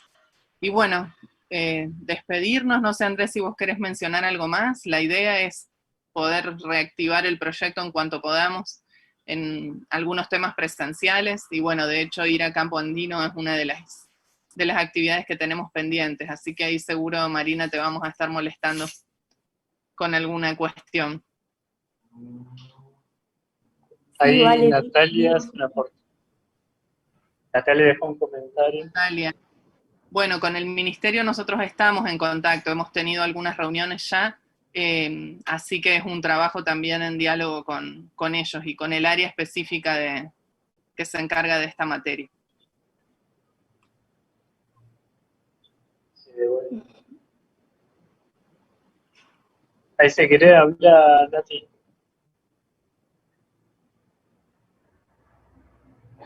A ver.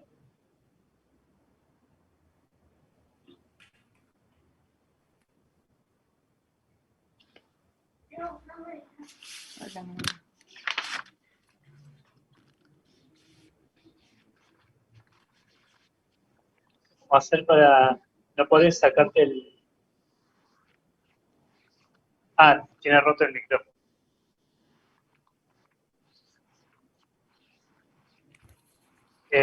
Bueno, no, la cuestión, Natalia, es del ministerio. Tiene roto el micrófono.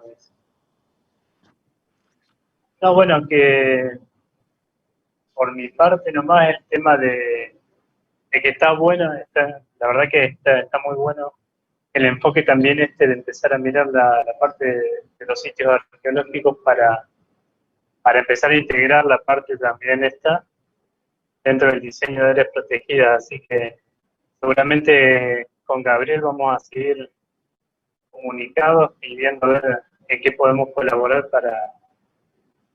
para aportar desde ese lado al diseño no solo de Ñepirí, sino de otras áreas existentes, digamos, y otras que podrían declararse en el futuro. No tengo mucho más que agradecerle nomás que por la mano a todos, Pablito, Seba, Gaby. Hola, ¿se escucha? Ahora sí. Ah, bueno, lo prendí con el celu. Bueno, buenas tardes.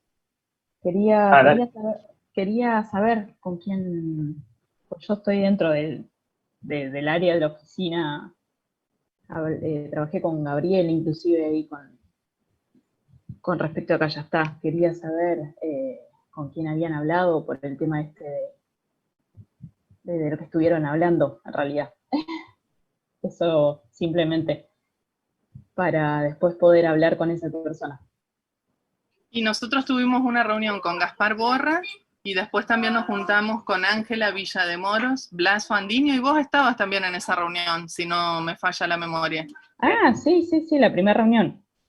Exactamente, sí. Está bien. Sí, es que después no pudimos tener avances porque todas las cuestiones que habíamos hablado requerían presencialidad, ir al territorio y demás, y eso no lo estamos pudiendo resolver de momento, hasta que no nos autoricen. Nosotros tenemos un nuevo subsecretario, que no es Gaspar, Gaspar está en otra área, y el que está en áreas protegidas, bueno, es otra nueva persona, tampoco es con la que habíamos hablado en ese momento. No está más Ángela. No, Ángela no está más. Entonces, estaría bueno, si quieren, todas Tal las vez podríamos que tengan. entonces volver a hacer algo similar con las nuevas personas que han asumido. Tal cual. Sí, porque inclusive esta persona tiene toda la predisposición para generar nuevas reservas, así que también interiorizarnos un poquito con esta nueva ley que decía Sebastián.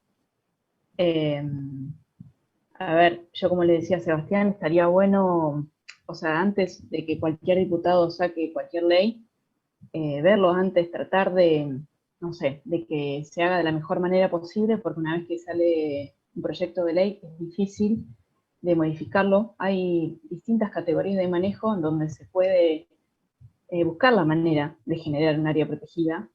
Entonces, por ahí, no sé, yo siempre recomiendo de que se acerquen. Nosotros somos poquitos, pero bueno, tenemos todas las intenciones de trabajar y de sumar áreas protegidas, así que, bueno, si tienen ganas, hacemos una reunión con los que quieran. Yo le digo a mi nuevo jefe, que se llama Fabricio, y bueno, tratamos todo ahí. Inclusive con Aña Piré, bueno, se había pensado siempre en hacer reservas privadas, pero bueno, no hubo caso por ahí con el tema de los privados, no conseguíamos, había temas de sucesión, ahí un problema legal. Entonces por ahí se puede tratar con esta otra categoría que se llama de reserva hídrica o de humedal. Entonces buscarle la vuelta entre todos para que se hagan reservas, inclusive reserva natural cultural tampoco hay. Me parece espectacular o sea, que entre todos propongamos nuevas áreas, con Gabriel, que él me diga, mirá, esta área es realmente re valiosa, y bueno, démosle para adelante, o sea, no hay ningún problema, es más, todo lo contrario, estaría buenísimo. Bueno, genial, Nati, si podemos, el único tema es que vamos a estar en esta situación de que no se puede realizar el trabajo más de territorio, por lo menos nosotros desde la universidad, pero de todas maneras estaría buenísimo poder armar una reunión, bueno, medio parecida a la anterior, pero creo que estaría bueno reeditar esto con las nuevas autoridades. Tal cual, sí, tal cual, por eso te digo, cuando quieran nos ponemos de acuerdo entre todos y hacemos esa reunión para poder hacer algo, o sea, positivo y qué sé yo, y que se pueda dar, o sea, porque nosotros tenemos la manera de generar nuevas áreas, pero por ahí ustedes tienen las herramientas del área, del campo, ¿no? Entonces, bueno, nos podríamos complementar. Claro, podría pensarse en una especie de taller, capaz,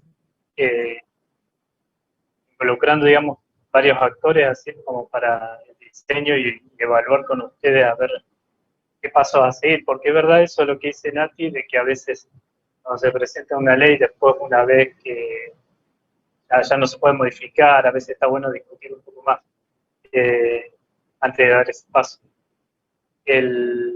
Sobre todo, obviamente, que la dirección de áreas protegidas tiene que estar en todo proceso. Así que estaría peor, capaz que pensarlo como taller, se me ocurre. No sé cómo lo ven ustedes. Sí, a mí me parece bárbaro. Sí. Sí, todo aquel que quiera, o sea, distintos ministerios, o sea, yo no tengo ningún drama. Mientras que todo sume, eso no habría drama.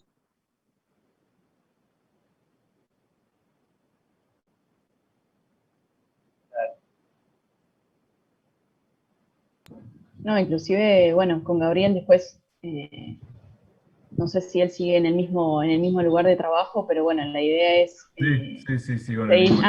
seguir trabajando en conjunto para hacer la unión entre, bueno, lo que habíamos hablado antes, ¿no? Entre las ruinas de Cayatá, yo sigo retomando el eso. tema. Sí. Sí, sí, yo sigo impulsando y bueno, sigo insistiendo, pero bueno, no depende de uno, sino de la voluntad de muchas personas. Y bueno, encontrar el financiamiento y todo, así que bueno, en breve por ahí te voy a estar molestando. Dale, Pero dale, dale. sí, yo no tengo problema, es más, así que estaría buenísimo, ya les digo. Por mi lado yo lo veo re positivo, que haya mucha gente, inclusive que esté del área y que puedan aportar para generar nuevas áreas, es lo que nosotros necesitamos, así que bueno, por lo menos cuenten conmigo y hacemos el taller. Dale, buenísimo. Sí, pues la otra vez, eso lo habíamos charlado, sobre todo con Gabriel, viste que a veces estamos vinculándonos porque somos museos con dos orientaciones distintas, pero que se cruzan siempre, y en esto de las áreas protegidas nos pareció que era importante, digamos, poder estar dentro de la ley de áreas, y estaría muy bueno empezar a mirar cómo pueda sumarse toda la parte de sitios arqueológicos en el sistema, digamos, actual y en y las áreas futuras. Así que estaría bueno seguir comunicados. Sí, sí, aparte, o sea, coordinar la actividad entre todos está buenísimo, o sea, siempre fructífero, y ya les digo, no hay ninguna reserva hoy en día que sea cultural, así que, bueno, también estoy impulsando para que se haga una, ¿no? Aunque sea con esta gestión, que se haga algo. Así que, bueno, yo de mi parte, súper predispuesta. Vale. Buenísimo. ¿Alguien quiere decir algo más? Ya lo despedimos hasta el taller, porque lo vamos a hacer. Sí, ahora la idea era hacer 2 talleres, uno sobre Ñapiré y otro sobre los bajos, que esperemos podamos hacerlo, no sé, pronto. Lo antes que la pandemia nos deje. Totalmente.